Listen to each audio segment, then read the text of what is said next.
السلام عليكم ورحمة الله وبركاته. شلونكم؟ شخباركم؟ ان شاء الله تكونون بألف خير وانتوا قاعد تشوفون هذا الفيديو. فيديو اليوم راح احكي لكم عن تجربتي بالخامس العلمي وشلون قدرت اطلع فاعة الحمد لله. قبل ما نبدأ الفيديو صلوا على محمد وآل محمد. طبعا مواد الخامس العلمي هي عبارة عن 10 مواد، مواد أساسية ومواد إضافية. اللي هي الأساسية اللي هي موجودة بكل سنة، إنجليزي، عربي، إسلامية، رياضيات، كيمياء، فيزياء، أحياء، بالإضافة إلى الحاسوب والكردي وعلم الأرض. طبعا أول مادة ويانا اللي هي مادة الإسلامية. مادة الإسلامية بالبداية حتاخذون أحكام التلاوة، أسهل من مادة الرابع بهواية. هي عبارة عن إدغام متماثلين ومتجانسين ومتقاربين، كلش سهلة، فراح تكون كلش سهلة عليكم إن شاء الله. أما بقية مواضيع فهي عبارة عن سور وأحاديث ومواضيع ثانية اللي هي الأبحاث والتهذيب وقصص الأنبياء. يعني مادة حلوة وسهلة عادية، يعني عادي مادة إسلامية حال أي مادة إسلامية بأي مرحلة، العفو. فمادة حلوة صراحة. ما عدا عندكم موضوع واحد هو بشوية صعوبة اللي هو آفات اللسان، تقريبا 12 صفحة. هذا الموضوع شوية يعني يراد لكم تركيز به، ولازم يعني تدرسونه كلش زين لأنه هو شوية بصعوبة. وأذكر مدرستنا حفتها بنص السنة لأن هالقد ما صعب. ثاني مادة ويانا هي مادة العربي. مادة العربي عبارة عن جزئين، الجزء الأول به قواعد وأدب، والجزء الثاني كذلك، وطبعا أكيد الإنشاءات. مادة القواعد بالبداية حتاخذون المبتدأ والخبر وكان وأخواتها وإن وكأن، بدل شنو اسمه هذا، التوكيد. فذني مهمات جدا ذني بالسادس إن شاء الله. طبعا المبتدأ والخبر بتوسع والكان وأخواته بتوسع أكثر، يعني مو مثل لما أخذناها بالابتدائية أكيد. فمادة القواعد بالبداية حتكون شوية يعني شوية مفهومة وشوية حلوة، لكن بالجزء الثاني حتصعب لأنه حتكون مواد أساسية للسادس، فيكون يعني أساس. فشوية شدوا حيلكم بالكورس الثاني، وإذا تقدرون اقروا بالعطلة الجزء الثاني أنصحكم بيه بشدة. وعندنا الأدب يعني عاد مواضيع عادية، مواضيع حلوة وسهلة خصوصا الجزء الأول، لكن الجزء الثاني شوية هم فيه صعوبة. دائما الكورس الثاني أصعب يكون من الكورس الأول. المدرسين اللي أنصح بيهم سي سمر وعمار السلامي. ثالث مادة ويانا اللي هي مادة الإنجليزي. طبعا مادة الإنجليزي أسهل مادة بالخامس لأنه أكثر مواضيع القواعد هي مواضيع يعني ماخذيها سابقا، ويعني حتى ما بيها إضافات خصوصا الجزء الأول. بس بعدين بالجزء الثاني تاخذون مواضيع شوية جديدة، مع إنه هي مو جديدة، هم يمكن قديمة بس شوية بيها إضافات، لكن يعني مواضيع جدا سهلة والله العظيم. بس إنه اللي عليكم بالإنجليزي تطورون أساسكم يعني تقرون القواعد وتفهموها زين.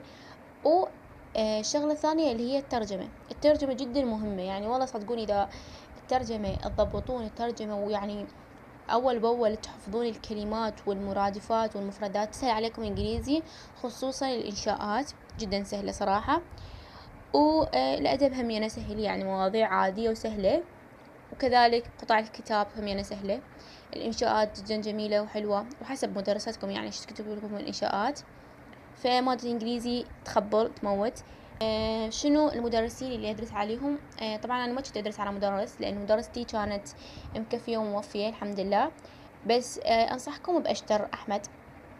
هسه نجي إلى مادة الأحياء. طبعا مادة الأحياء مادة جدا ضخمة، كلش ضخمة، كلش بها مواضيع هواية، وتقريبا تشبه مادة السادس حسب ما سمعت، يعني بيها مواضيع تشبه السادس. بس احنا مدرستنا كانت الحمد لله مسويت لنا تلخيص، فلذلك كانت المادة أسهل بهواية من الكتاب، لأن الكتاب بهواية حكي ما له داعي. فمادة الأحياء إذا سوي لكم مدرستكم ملخص فحتكون سهلة، أما إذا ما سويت ملخص صراحة يعني حتكون صعبة، والله ليش أكذب عليكم، صعبة للأمانة. مادة الأحياء مال الخامس أسهل بهواي من مادة الأحياء مال الرابع، يعني أقصد إنه مو جافة مثل مالة الرابع. مالة الرابع جدا جافة، أما هاي مفهومة وحلوة وبيها معلومات يعني مفيدة ومعلومات أنتوا سامعينها سابقا. فمدرس ما اعتمدت على مدرس، كنت أدرس على مدرستي اللي هو التلخيص مالتها، ونسبة الصعوبة مالتها يعني حسب، لأنه أنا أدرس على الملخص فما أعرف نسبة الصعوبة. طبعا نجي للمادة الخامسة اللي هي مادة الرياضيات. مادة الرياضيات عبارة عن يمكن 7 فصول أو 8 ما أعرف، بس أعتقد 7. الرياضيات الفصول الأولى هي فصول حلوة ومهمة، اللي هي الفصل الأول عن اللوغاريتمات، الفصل الثاني أذكر عن المتتابعات، والثالث اللي هو مال الدائرة ومعادلة الدائرة وهيج، هم مهم هذا جدا. أما الفصل الرابع والخامس والسادس فذني جدا جدا جدا جدا مهمات. بالسادس كلش مهمات. الفصل الرابع حيدخل بنص السنة، ويمكن الخامس يعني حسب مدرستكم. الخامس والسادس يعني جدا مهمات أكثر من الرابع. الرابع والخامس والسادس عبارة عن دوال، والرابع الخامس العفو عن الغاية والاستمرارية، والسادس عن الاشتقاقات. طبعا الاشتقاقات كلش مهمة، فلازم تدرسون عادل هذا ذن الفصول. وأنصح أنصح أنصح أنه درسون الخامس والسادس بالعطلة.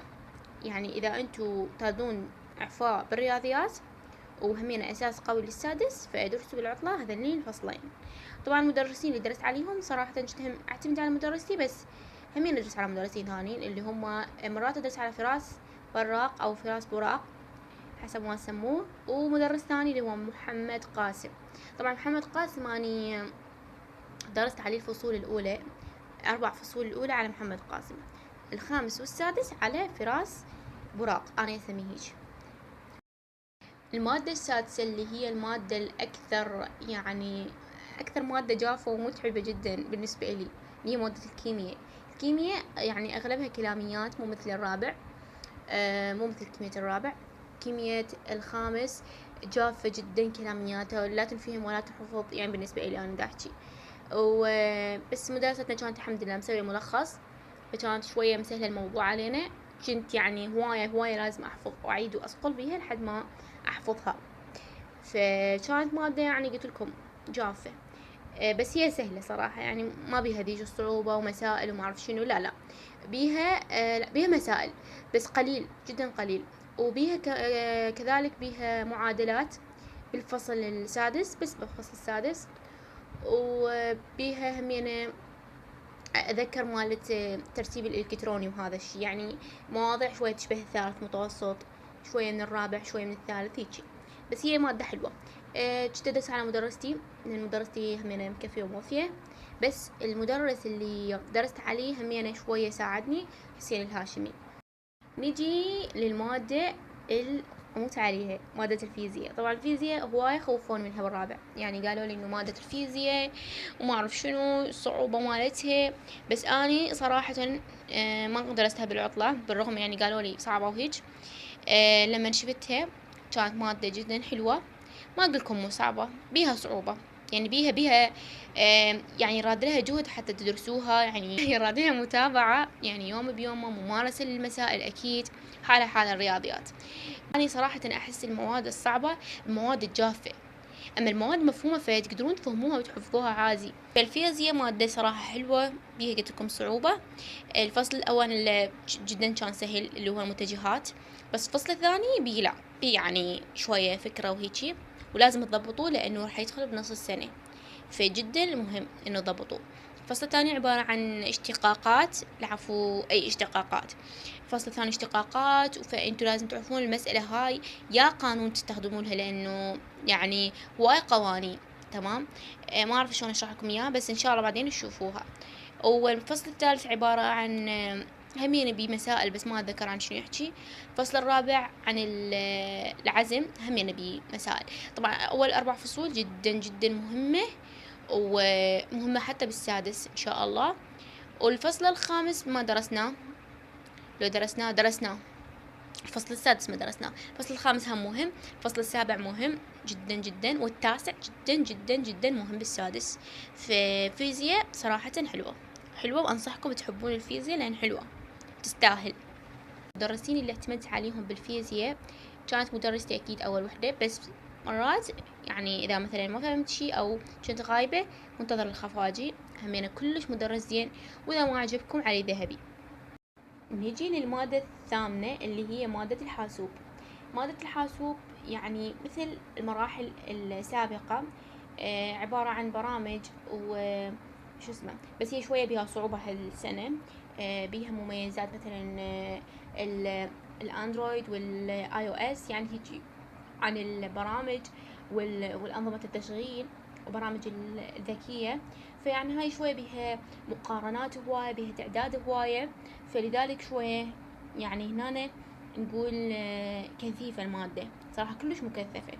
حتى لما سوت لنا المدرسة ملخص كانت مكثفة كلش. فمادة الحاسوب شوية رادة تركيز ودرسوها زين، يعني أول وأول، يعني لا تقولون حاسوب وعادي ومادة يعني سهلة، لا لا لا، مادة الحاسوب هالسنة لا مو سهلة. المهم، فقلت لكم انه الملخص، فما كنت ادرس على مدرس، بس على مدرس. نيجي للمادة التاسعة اللي هي مادة الكردي. مادة الكردي طبعا كانت مادة حلوة وسهلة، لأنه كانت تختار لنا المدرسة كلمات معينة وتكتب لنا يعني المعنى مالها بالعربي. وتخيلوا كانت تجيب لنا بالكردي واحنا نعطيها بالعربي، يعني ما نكتب شي بالكردي ما عدا القصيدة، أكيد نحفظ قصائد بالكردي، وأسئلة أسئلة يعني حياة الشاعر. العفو. وطبعا كان عندنا مواضيع قواعد، بس هم جدا سهلة وتحفظون أصلا التمارين لما أجيب لكم خارج التمارين. فالكردي مادة سهلة وحلوة تجنن. نجي للمادة الأخيرة اللي هي مادة علم الأرض، مادة اللي بس بالخامس موجودة، ما أدري ليش حاطينها، بس هي المهم هي مادة. طبعا مادة علم الأرض احنا ما درسناها على الكتاب، لأنه مادة جدا جدا يعني مكثفة وجدا متعمقين بيها، وعلى أساس يعني إنه احنا دارسينها قبل أو حتفيدنا بالمستقبل. لكن هي مادة عبارة عن جغرافيا وكيمياء وفيزياء وأحياء، خابطينهم كلهن سوية، حاطينهن مسوينهن مادة علم الأرض. أي ما أدري إيش دخل الأرض، بس هي مادة. طبعا إذا ما تسوي لكم مدرسة ملخص صراحة راح تعبون بيها، لأنه أنا حسب ما شفت يعني مواضيع مالتها بالكتاب، يعني صراحة يعني كطالب علمي وعندك مواد كيمياء وفيزياء وأحياء ومواد ثانوية قصدي وعربي وإسلامية وإنجليزي والحاسوب والكردي وجايبينكم علم الأرض، يعني إذا ما سويكم ملخص صراحة صعب عليكم. إن شاء الله أسويكم ملخص مدرستكم. فعلى الملخص كان سهل، لأنه تخيلوا 15 صفحة سوت لنا للمادة كلها، وهي يمكن بالكتاب ما أدري يعني إيش قد كم صفحة. فمادة علم الأرض كانت سهلة على الملخص. طبعا خلصنا مواد الخامس وشرحت لكم عنها تقريبا شرح باختصار يعني. هسه نجي للنصائح للإعفاء بالخامس.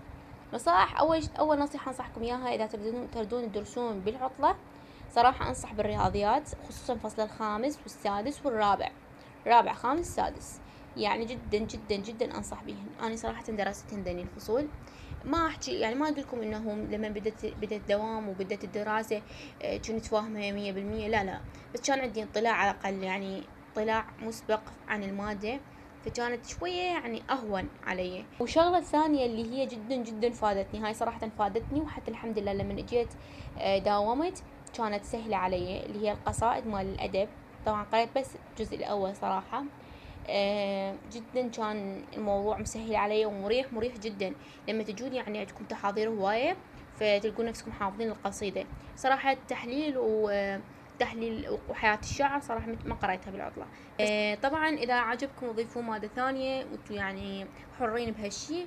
اختاروا لو كيمياء لو فيزياء لو عربي، لأن ذني صراحة مهمات جدا. النصيحة الرابعة أو مدري الثالثة، التحضير اليومي. التحضير اليومي أنا يمكن حاكي عنه 1500 مرة.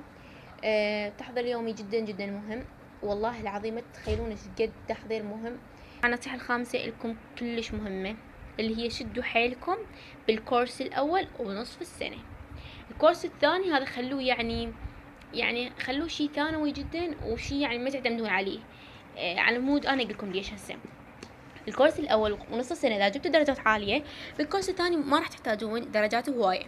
تمام. أول شي مادة الكورس الثاني جدا صعبة، أو يعني أصعب من الكورس الأول. ثاني شي إذا ما جبتوا درجات زينة بالبداية، بالكورس الثاني يمكن تحتاجون أكثر من 100، أكثر من درجة 100.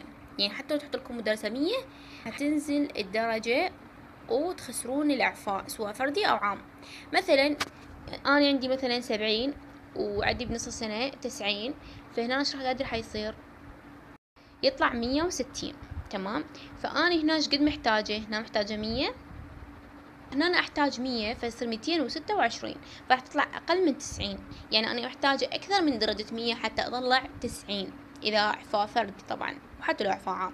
فالمهم هي الفكرة جدا يعني جدا معقدة، بس المهم انه شدون حيلكم بالكورس الاول ونصف السنة، حتى بعدين انتم مرتاحين بالكورس الثاني، ما تدورون درجات وتركضون المدرسات على مود درجة ودرجتين واعفاءكم يطير. النصيحة الاخيرة اللي هي اذا ما طلعتوا اعفاء فهذا الشيء يعني مو نهاية العالم، ولا مثلا انتو يعني فاشلين، بالعكس شيء جدا طبيعي وعادي.